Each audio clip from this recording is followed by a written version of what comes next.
Hay una diferencia entre convulsión y epilepsia. Bien, convulsión es un episodio, uno o varios, pero en realidad no es algo ya establecido como una enfermedad. Episodio paroxístico producido por descargas anormales, excesivas o actividad neuronal sincrónica del cerebro. 5 al 10% de las personas, en general, van a tener al menos una crisis convulsiva en algún momento de su vida.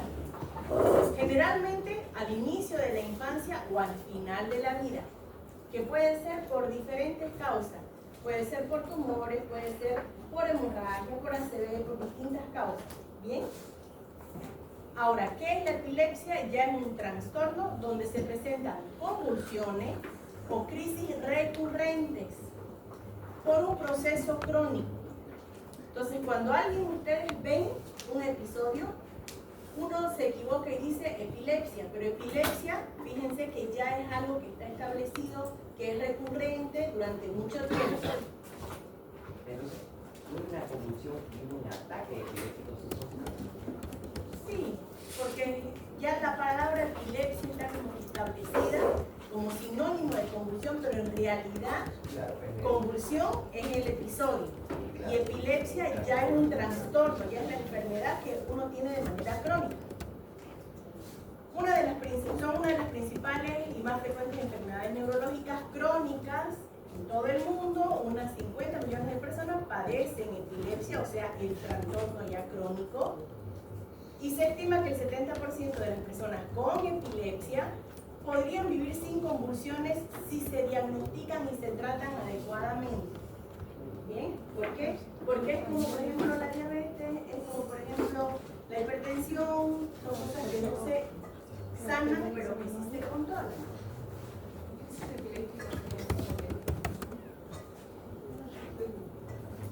En general es crisis convulsiva, pero sí se puede decir. Se puede decir. Ahora ya el diccionario está todo. Bien. El riesgo de muerte prematura es hasta 3 veces mayor, no solamente porque si estamos hablando del trastorno de la epilepsia, lógicamente hay un sufrimiento cada vez que la persona presenta esto, y peor si hablamos de un estatus epiléptico, que lo vamos a ver más tarde, que es cuando las crisis son demasiado largas y es lógicamente hipoxia, sino porque también depende del lugar donde suceda. No es lo mismo que suceda yo en mi cama a que suceda mientras estoy manejando, mientras estoy en moto, mientras estoy en bici o escalando, en cualquier lugar que sea peligroso. 3/4 partes de la persona viven en países de ingresos bajos y no reciben tratamiento. ¿Por qué? Claramente nosotros somos el ejemplo. Si ustedes van al seguro, el SUS, les va a dar el medicamento más barato, que es la fenicoína, que puede que les haga efecto, depende de la crisis convulsiva o de la epilepsia o no, porque existen muchos medicamentos más modernos y, como vamos a ver más adelante, muchos tipos de crisis convulsiva. Entonces no siempre el mismo medicamento es para todo tipo de crisis convulsiva. Bien, pero eso lógicamente las autoridades no lo entienden y compran el más barato y el de peor calidad, ¿no? Entonces, los pacientes con epilepsia sufren de un injustificado estigma social. Antes, ¿no ves? Que estaban endemoniados, los quemaban, los mataban. Y ahora también no es tan fácil, no es como que uno dice, como decir soy hipertenso, no hay, todavía hay ese estigma actualmente. Aquí está lo que nos preguntaba. Entonces, el sinónimo, crisis epiléptica, es el signo, el síntoma de una descarga brusca, breve, anormal, por su intensidad e hipersincronía de un agregado neuronal del cerebro, o sea, una electricidad que en ese momento se activa y sucede. Y la epilepsia ya dijimos que es la enfermedad como tal, crónica. Esa es la diferencia.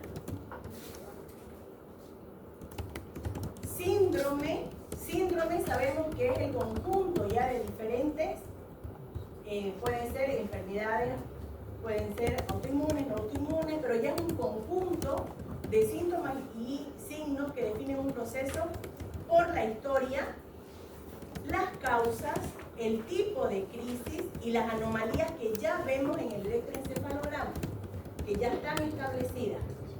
La enfermedad es una entidad patológica con etiología única y precisa, aunque a veces no se sabe la etiología, pero ya queda como una enfermedad epiléptica la persona que de manera crónica, repetitiva, aún a veces estando medicado, presenta la crisis convulsiva.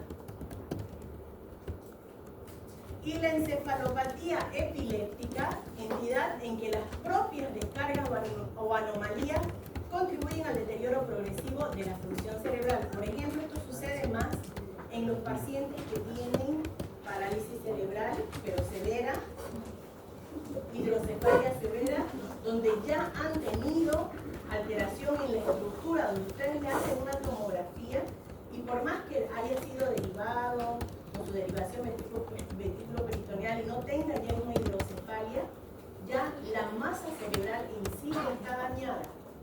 Entonces, estas convulsiones son muy repetitivas.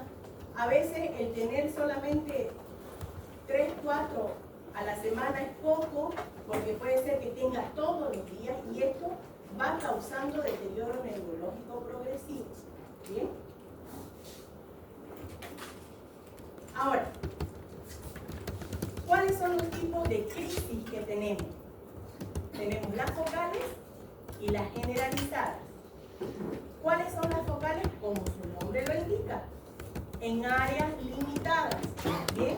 Puede ser en una parte de la corteza, en una parte del hipotálamo, en una parte son focalizadas.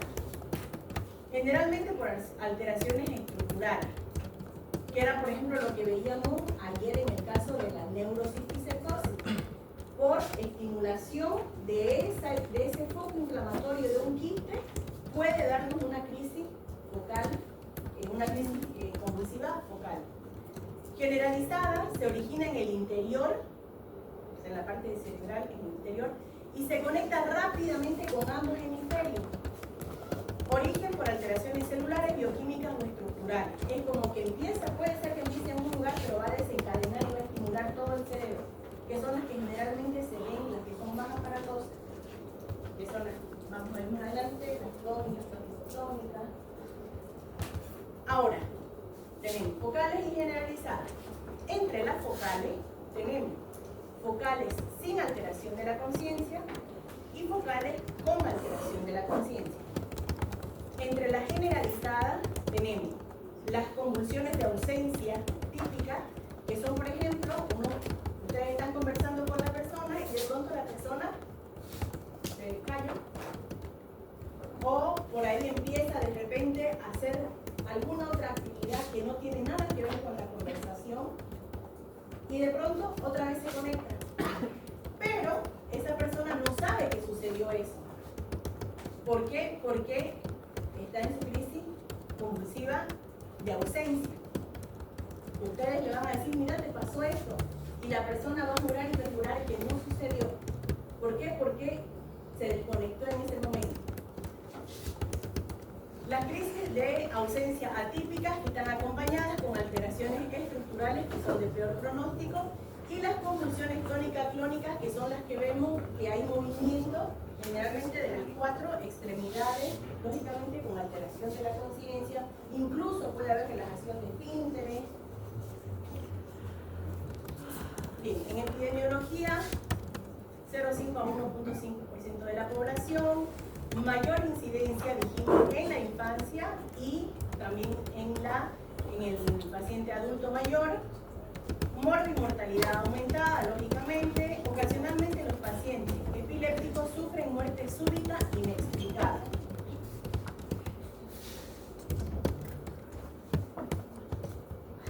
Etiología.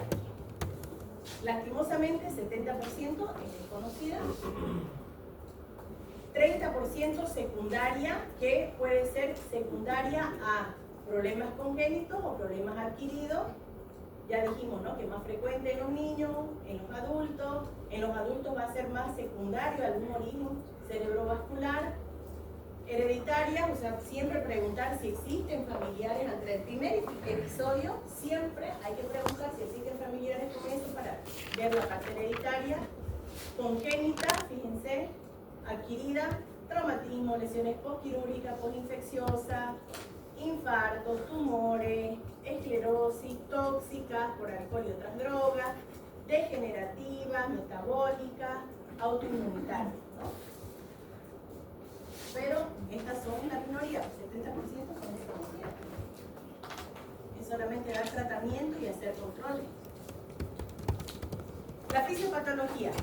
Hemos dicho que son descargas anormales y exageradas de ciertos agregados o poblaciones neuronales del cerebro que lógicamente en esta sincronización y amplificación van a producir los movimientos dependiendo de dónde estén estimulando.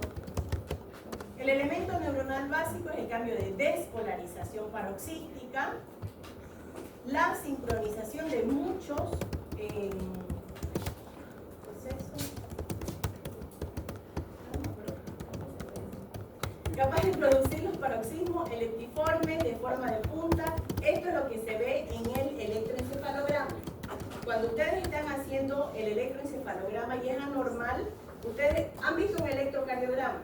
Bueno, lógicamente no es igual, pero sí se transmite ese tipo de ondas porque es eléctrico. Bien, entonces tenemos esto, los paroxismos electriformes en forma de puntas o puntas ondas que se ven en el electroencefalograma, ¿no? Que es lo que nos muestra que está alterado, que puede ser durante el sueño o estando despierto el paciente. Lógicamente va a depender de esta conexión intracortical, interhemisférica, para ver si va a ser una crisis focalizada o una crisis generalizada. ¿Bien? La crisis generalizada se origina probablemente en estos circuitos bihemisféricos, que es lo que estamos diciendo en esas conexiones interhemisféricas, de rápida propagación y no en la corteza en conjunto. O sea, inicia en el centro y luego se va a propagar hacia la corteza. No es que de la corteza se va a ir al resto. ¿Bien?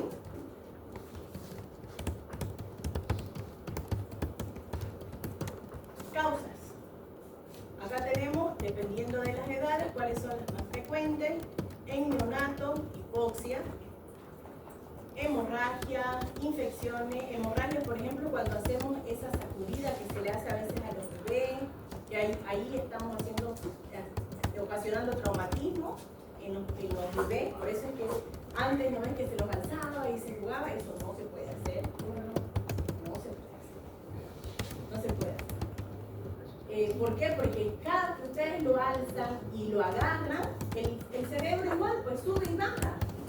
Claro, también está saltando y bajando. Entonces no se puede. No se puede. No se puede. Ajá, no se puede. Después, por ejemplo, qué sé yo, tirarlo a la cama o sacudirlo, no se puede. ¿Por qué? Porque todas esas cosas pueden causar microhemorragias en el cerebro. ¿Bien? Infecciones como ser las meningitis, trastornos metabólicos, abstinencia de drogas, lógicamente en la mamá. Y el bebé, ustedes saben que todo pasa por la placenta, por lo tanto el bebé puede hacer abstinencia de droga. ¿Por qué? Porque ya no está consumiendo en la barriga. Trastornos del desarrollo, trastornos genéticos en los lactantes, las famosas fiebres, pueden ocasionar crisis convulsiva. Esto lo van a ver cuando estén en pediatría. Trastornos genéticos, infecciones del sistema nervioso central, trastornos del desarrollo, traumatismo. Fíjense que el traumatismo está en todo. Bien, lo mismo que las infecciones también. Tumores, ya dependiendo de la edad, lógicamente mientras mayor, más frecuentes son los tumores, y va a ser una de las causas. Y la cuestión de drogas también, pues, ¿no? Abstinencia de alcohol, más que todo en los adultos jóvenes y adultos adultos, ¿no?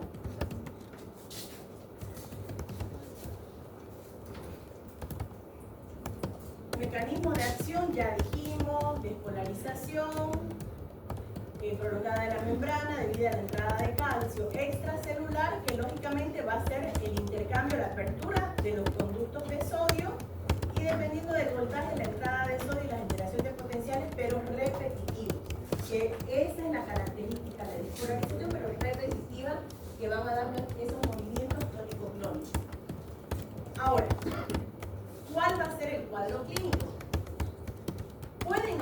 vamos a desglosar más adelante, pueden haber síntomas prodrómicos, vamos a ver qué significa y cuáles pueden ser, aura epiléptica, bueno, la crisis directamente generalizada, ya dijimos focalizada, elásticas, que esta es muy rara, ni siquiera la vamos a ver, porque es muy rara, son crisis de risa incontrolable, que es específicamente por una lesión hipotálamica, que eso generalmente requiere tratamiento quirúrgico.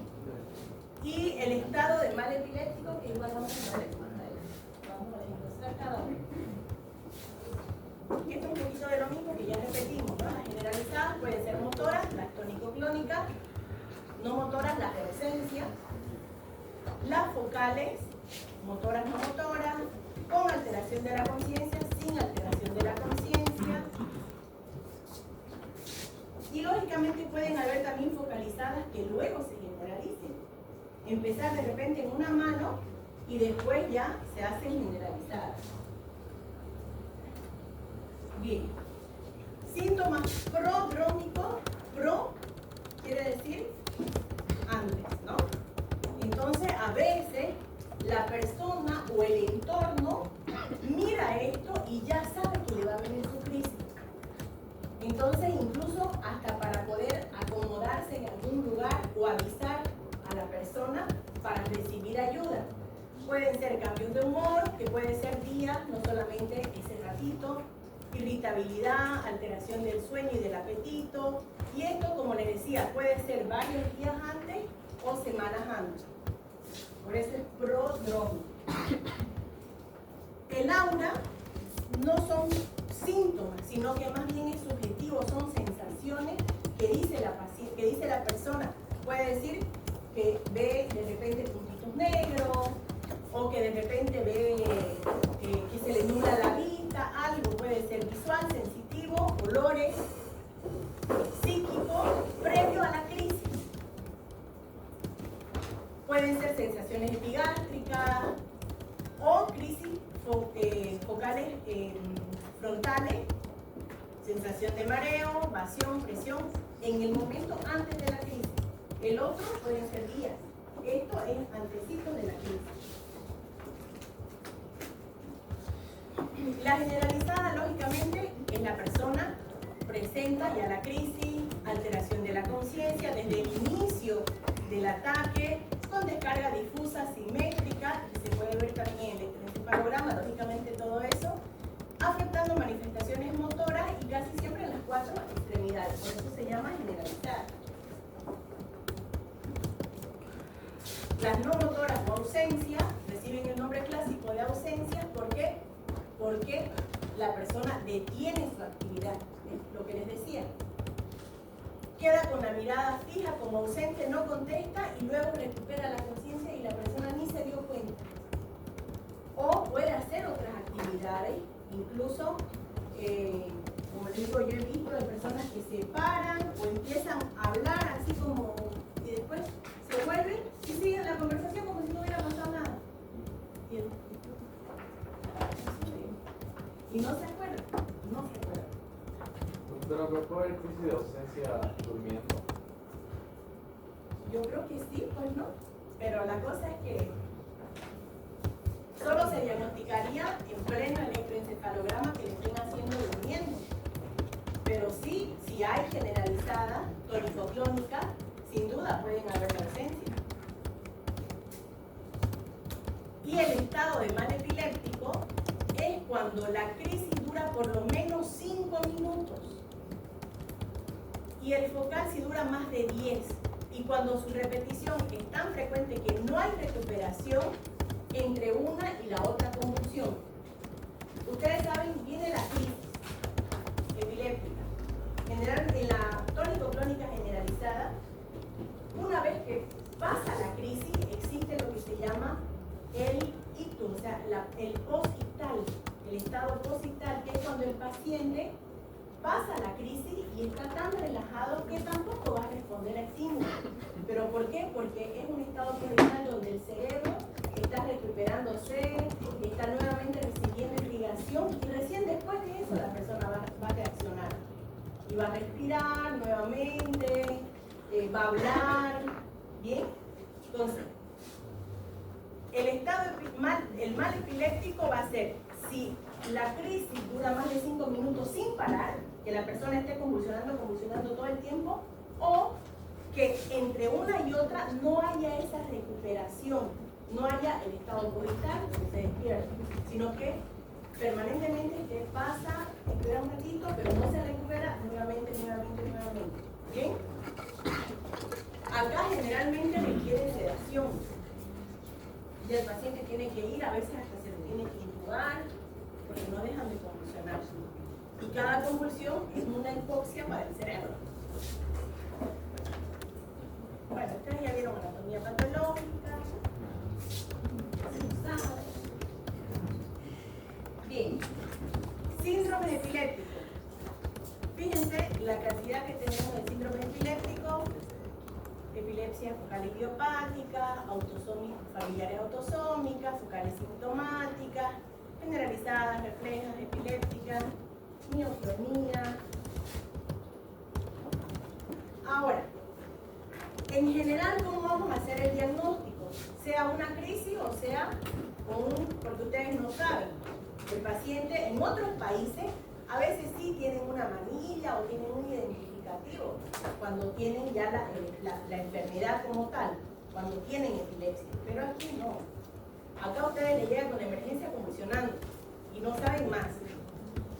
Primero, si viene con algún familiar, preguntar si es su primera vez o si ya es una persona con epilepsia que sufre de manera recurrente. Segundo, distinguir si son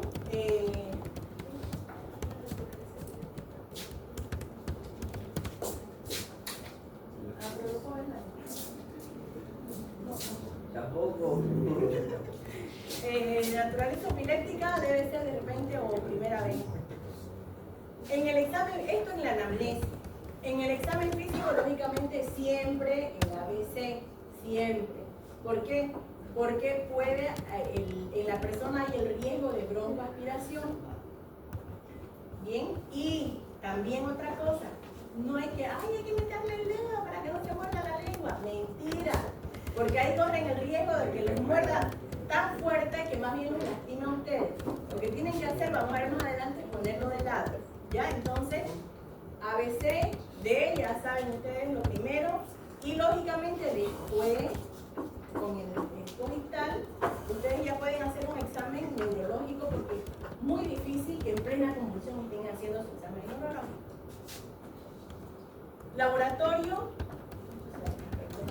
bueno, siempre, hemograma, glicemia, porque hemos dicho que causa puede ser hipoglicemia, puede ser metabólico, puede ser por un proceso infeccioso, que lo vamos a ver reflejado en los glóbulos blancos. Entonces hay que hacer todo el laboratorio de rutina.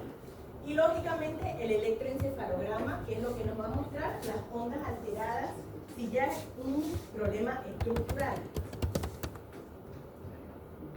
Estudios por imágenes, siempre cuando es primera vez, siempre, porque hay que descartar algo orgánico. Si ya, por eso es importante la anamnesis, si es un paciente que siempre tiene convulsiones, que ya tiene epilepsia diagnosticada y le vienen recurrentemente, no hay que hacer cada vez que venga una tomografía, pero en caso de que sea primera vez, sí o sí hay que hacer. Y también su electroencefalograma.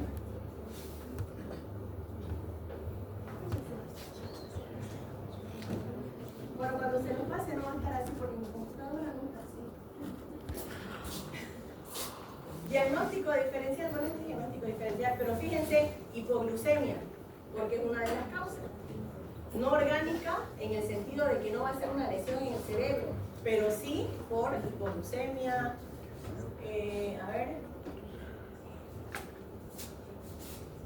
la cefalea jaqueca. Jaqueca en realidad es migraña, ¿no?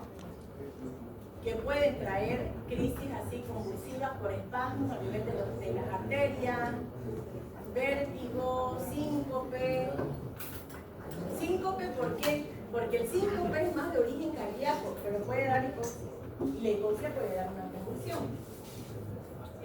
Por eso también hay que ver el electrocardiograma, pero Generalmente cuando llega a la hipergencia, nosotros, signos vitales, la presión, cuánto está oxigenando y se le coloca un monitor, que ahí vemos las ondas del electrocardiograma, ¿no? Esta es la isquemia. ¿Se acuerdan cuando vimos ACV en la parte de isquémico? Dijimos que hay la transitoria, que dura menos de 24 horas. Y dependiendo lógicamente de la localización, nos puede dar también una crisis convulsiva. Aquí está un monito ya. Ahí está más ordenadito, así está en el libro también.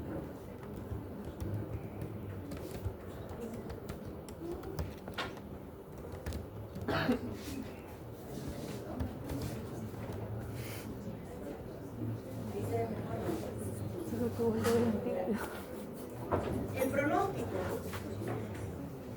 lógicamente va a depender si el paciente es epiléptico, si el paciente tiene además, qué sé yo, parálisis cerebral, si el paciente tiene alguna otra comorbilidad a nivel cerebral, por eso es diverso. La historia natural de los diferentes síndromes epilépticos también nos ayuda a saber el pronóstico y lógicamente cada paciente es diferente. En general tienen mejor pronóstico las epilepsias idiopáticas. ¿Por qué? Porque a veces pasa la adolescencia y después de cierto tiempo, generalmente son 3 años de ninguna convulsión hasta se retira ya el medicamento. ¿Bien? Peor pronóstico cuanto mayor sea la evidencia clínica e imagenológica de lesiones orgánicas. Lógicamente, ¿por qué? Porque tenemos algo que está produciendo esas crisis. Tratamiento. Ya dijimos, evaluar las antecedentes de convulsiones previas. Si es la primera convulsión, primero lógicamente confirmar que haya sido la primera. Determinar la causa y definir un tratamiento anticonvulsivante antes de saber. O sea, no nos vamos a poner mientras el paciente está convulsionando a investigar, hablar con la familia y el otro convulsionando ahí.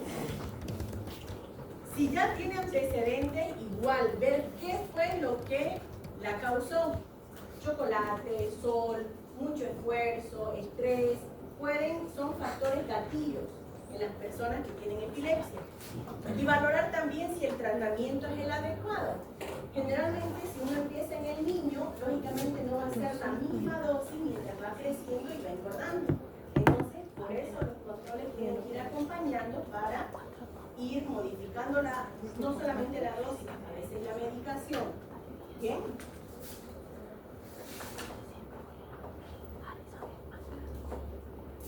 Llega la emergencia, control de signos vitales, el ABC.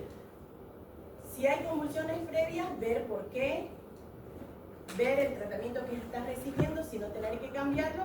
Si es la primera, lo mismo que vimos antes, ¿no? Determinar la causa, iniciar el tratamiento y después ver. Ahora, si nosotros estamos en la calle, en cualquier parte, no en el hospital, primero tenemos que acomodar al paciente sobre una superficie dura, colocarlo de costado, desabrochar la ropa ajustada, si es que está con ropa ajustada, retirar objetos que puedan dañarle, gafas, collares, etc. ¿Por qué? Porque se puede lastimar con sus propias cosas. Al estar haciendo los movimientos, un lente se le puede romper y se puede cortar, con el collar se puede asfixiar, entonces tratar de ponerlo lo más cómodo posible. No introducir objetos en la boca. Nada, ni un palo, nada. No sujetarlo, o sea, por más que ustedes quieran agarrarlo, no va a ceder la convulsión, igual va a seguir. Simplemente ustedes tienen que ponerlo en un ladito para que no se rompa el pie y ahí dejarlo acomodarlo, ponerlo cómodo y acompañarlo hasta que pase. Pero si lo pongo sobre una superficie dura, no hay que golpear la cabeza. Es que es difícil que encuentren una superficie blanda. Dura, o sea, regular más que dura. Regular. Pero blanda. Y la cabeza no se le sujeta para que no se golpee. Podrían, pero igual no lo van a lograr porque ustedes no van a tener la fuerza suficiente para vencer esas contracciones. Pueden colocarle, como ven aquí en la imagen, que se una chamarrita, algo. Pero difícil, ustedes no van a poder pararla agarrándolo. Y controlar el tiempo, ¿por qué? Porque dijimos, si es más de 5 minutos en un estatus epiléptico y tiene que ir a un hospital a que lo ceden. Si sucede una convulsión en la calle, no hay que inmediatamente llamar a la ambulancia y hacer todo. ¿Por qué? Porque de repente es una persona que ya tiene epilepsia, que le va a pasar su crisis, se va a despertar, se va a levantar y ustedes le dicen, ¿sabe que tiene que ir a su médico? Usted ya tiene, sí, pero deje de tomar mi medicación. En cambio, si es la primera, bueno, ahí sí ya se despertó, dijo, no, primera vez que me pasa, ya al hospital. ¿Bien? Pero por lo pronto, lógicamente, tiene que parar, no va a estar 10 minutos ahí, ¿no? Bien, en cuestión de medicamentos, 50-60% se controla solo con monoterapia, alrededor del 20% con politerapia. Una minoría son candidatos a tratamientos quirúrgicos. Y lógicamente hay que ver si no son simulaciones, si no son problemas psicológicos y psiquiátricos. ¿Por qué? Porque hay personas, yo le digo que lo he visto, que simulan. ¿Y cómo se dan ustedes cuenta que están simulando? En el hospital había una señora que llegaba, estaba sentada, y si había mucha fila o algo, empezaba a convulsionar, pero sentadita. Y empezaba a convulsionar y miraba a ver quién la miraba. Obviamente había personas que no saben y saben, ella mira la camilla, que no sé qué, y nosotros como ya la conocíamos, ya le va a pasar. Pero hay personas que simulan, entonces por eso es importante el examen físico. Ahora, entre los medicamentos, estos son los más antiguos que lógicamente muchos se siguen utilizando. Como les digo, la fenitoína es la de primera línea, porque es la que da el seguro y es efectiva, Pero existen otros medicamentos que tienen menos efectos colaterales a largo plazo y que lógicamente son más efectivos, ¿no? Pero estos igual se siguen utilizando, no es que no sirven y no se utilizan. Y ustedes fíjense, depende del tipo de crisis, hay unos que son mejores que otros.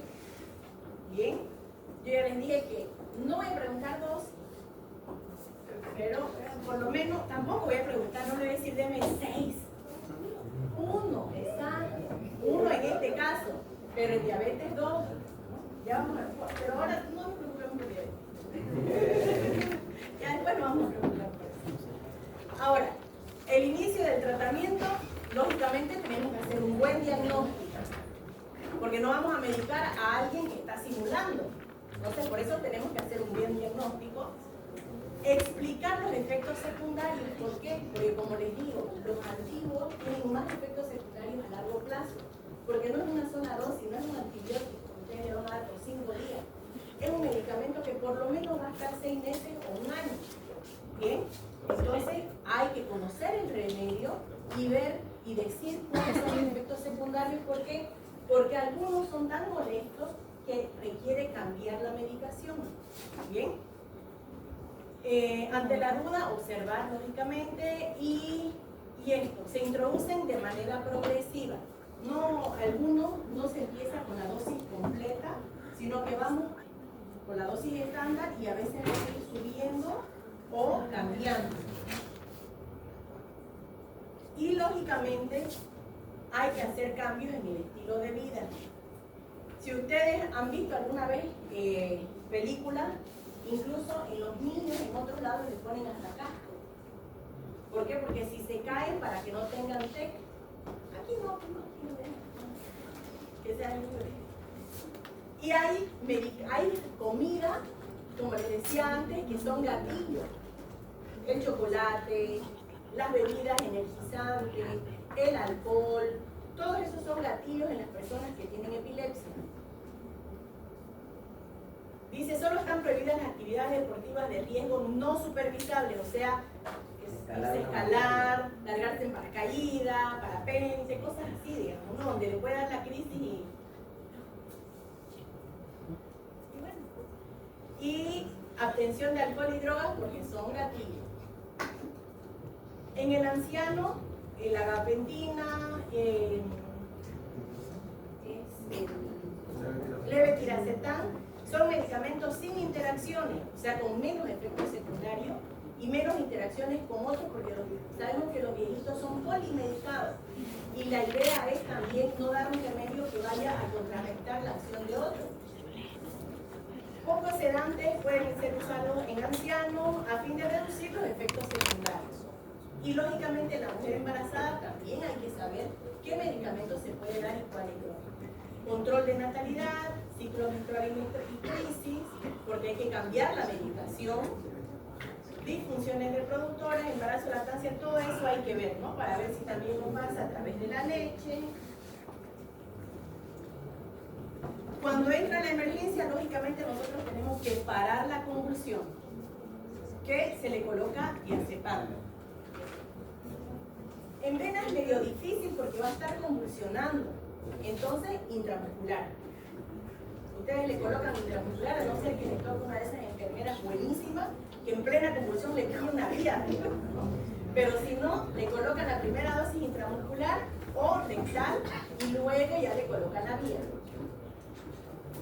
Se da dosis de impregnación fenitoína, fíjense, 10 a 15 miligramos kilo peso, y luego ya se da una dosis de mantenimiento por viento venosa y luego se pasa a vía oral. Bien, pero así es el esquema de tratamiento en la emergencia. Lógicamente, si es un estatus, ya estamos hablando de una sedación más profunda que va a requerir incluso intubación y tratamiento de terapia.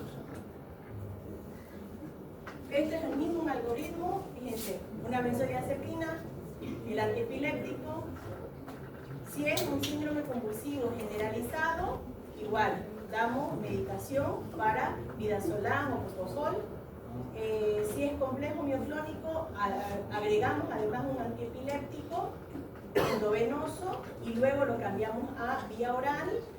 Y después ya, dependiendo de la causa, ya vamos a ir viendo si es que necesita cirugía, si es que tenemos que meterlo a terapia con ventilación mecánica,